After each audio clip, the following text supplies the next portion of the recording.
Welcome to the MHB podcast. This is Michael Bond, and welcome to my 22nd episode.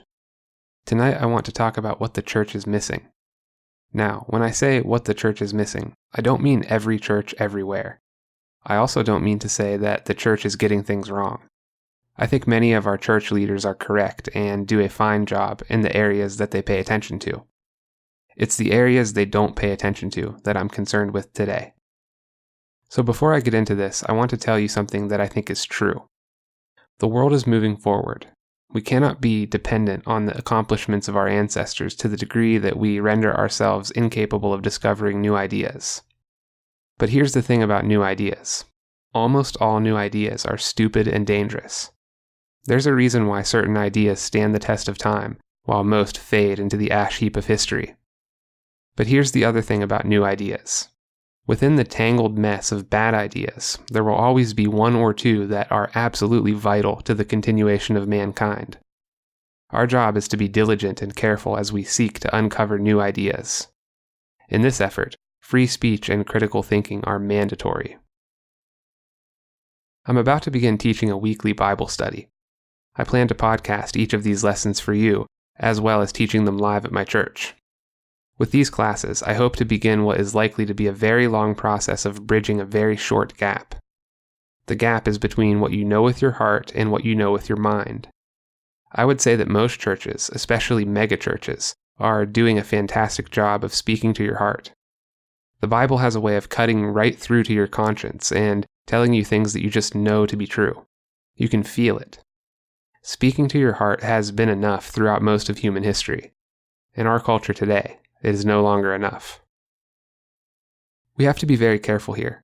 I'm not saying that the Bible is no longer enough. I'm saying that we as a people are no longer enough for the Bible. Here's what I mean.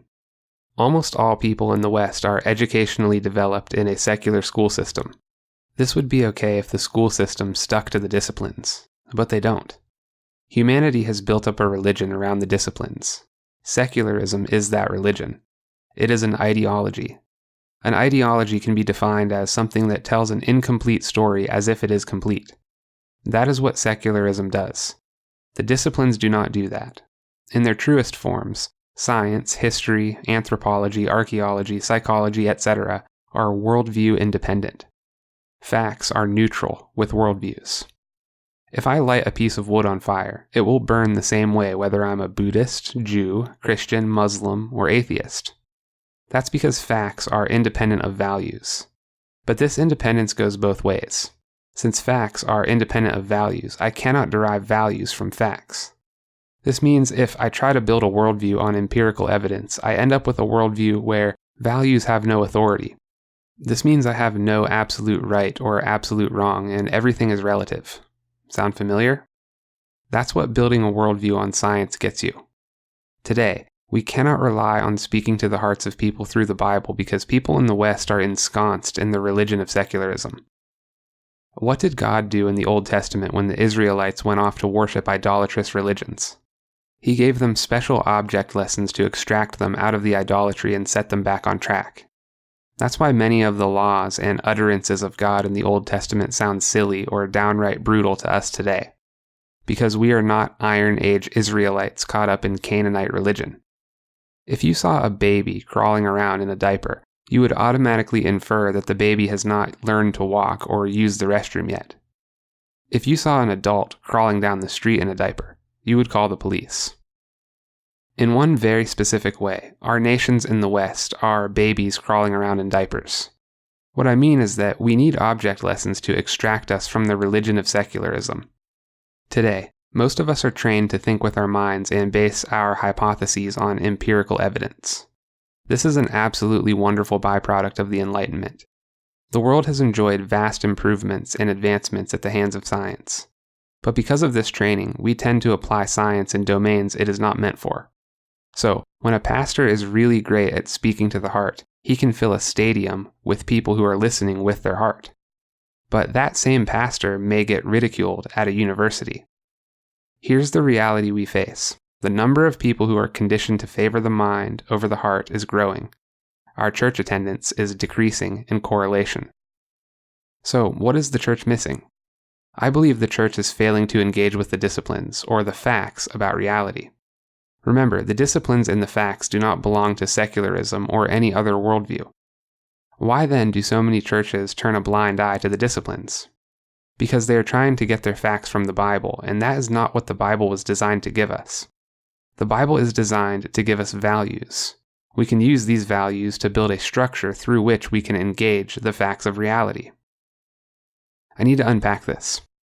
Everyone has values, whether they know it or not. You have to have a hierarchy of values, or else you cannot understand your environment.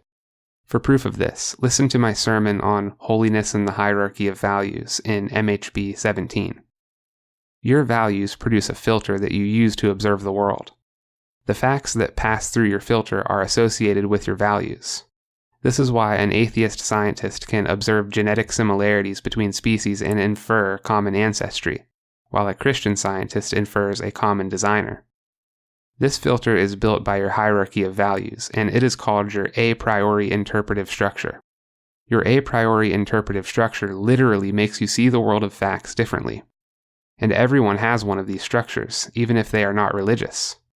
This is why CNN can show us one reality and Fox News can show us a completely different reality. Both realities are derived from facts, but each entity is using a different interpretive structure to gather and describe those facts. So, how do we know what is true? This brings me into the discussion of first-order truth and higher-order truth. Let's imagine a person is sitting in his living room. His living room is not on fire, but the rest of his house is. Let's assume that he has no way of detecting that his house is on fire from his living room using empirical methods.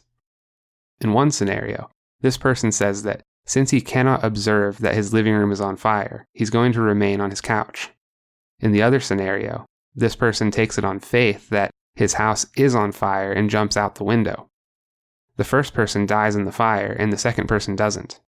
Despite the first-order truth that his living room was not on fire, the second person took it on faith that the rest of his house was, even though he had no empirical way of detecting it. The irony is, the second person is the only one who lived long enough to discover the real truth of the matter. The highest order of truth is always the truth that is most relevant to your well-being. And that brings us to the Bible. The Bible has two fundamental purposes. First, it is God's revelation of himself to us.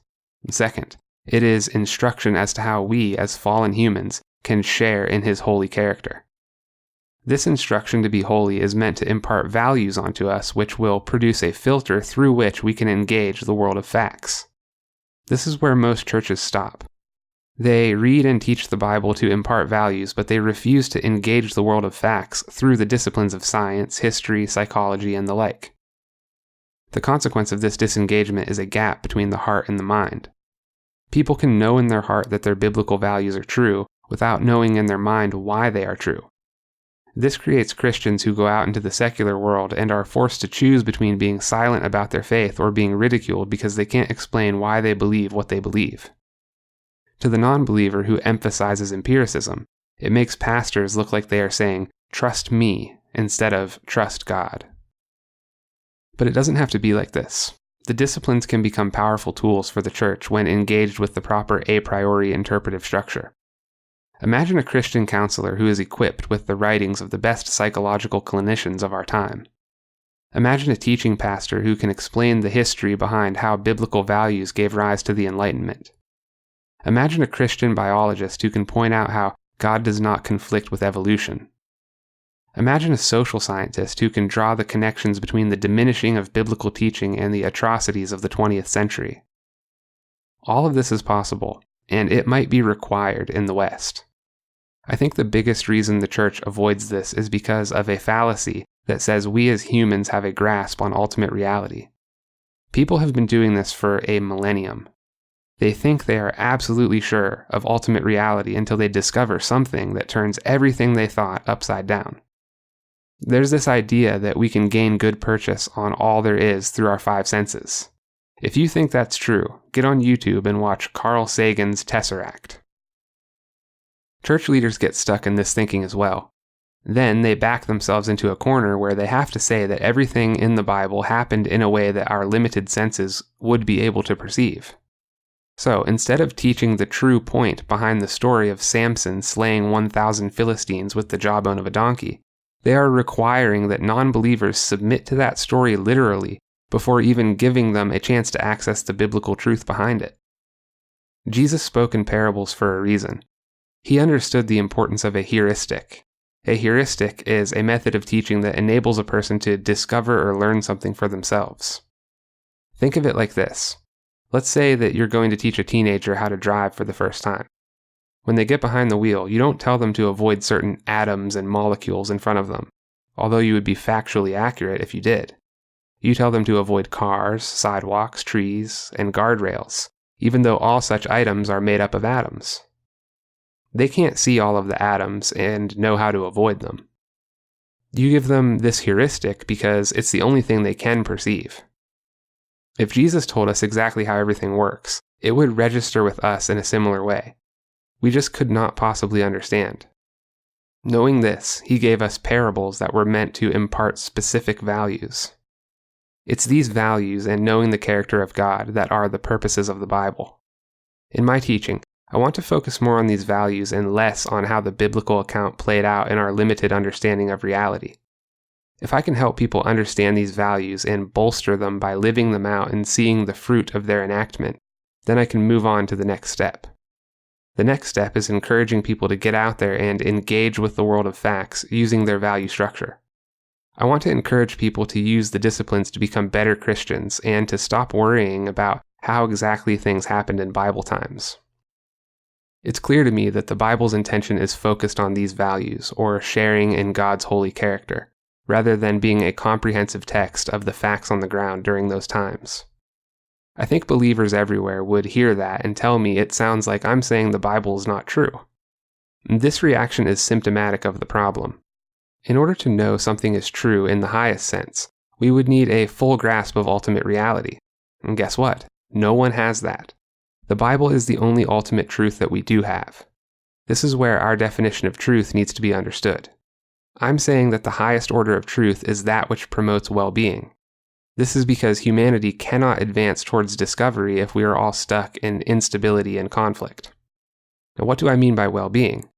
I certainly do not mean a prosperity gospel. I don't mean wealth and I don't mean success. Again, we are conditioned by our Western upbringing to think that wealth and success are equivalent to well-being. What I mean by well-being is the stability of humanity at large and the enduring sense of meaning in your life. Having a sense of meaning in your life is the only way to prevent misery.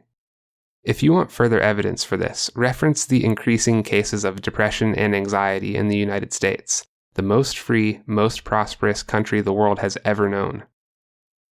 Lack of meaning is the source of misery, not lack of prosperity. Wealth, success, and happiness are not wrong by themselves, but if you sacrifice meaning to pursue them, you will be left feeling empty. You should also know that misery and suffering are not the same thing. A person who has a sense of meaning can transcend their suffering without falling into a pit of misery. Nietzsche said, "A man with a why can withstand almost any how." The source of eternal meaning is God, which is why hell is utter misery, separated from God and from meaning. I'll close with this. It looks to me like there is a gap between the heart and the mind within the church. More and more people are shutting off their ability to listen with their hearts as a consequence of being trained to use their minds in the disciplines. This has resulted in church leaders appearing to say, "Trust me," instead of "Trust God." This gap between the heart and the mind can be closed by steering away from literal perception and focusing on building up the values put forth in the Bible. If people are grounded in these values, they will be equipped to traverse the world of facts via the disciplines and gather the information they need to improve their own life and the lives of those close to them. I want to summarize this whole thing in one thesis statement.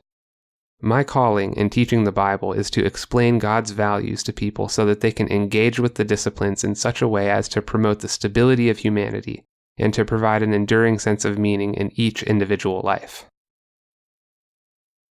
If you find this content valuable, feel free to share it and to use it in your own studies. If you'd like to support this podcast, you can do so at www.patreon.com/Michael H. Bond. There is a link in the description. Your generosity goes a long way to promoting the growth of this enterprise and the cause of free speech.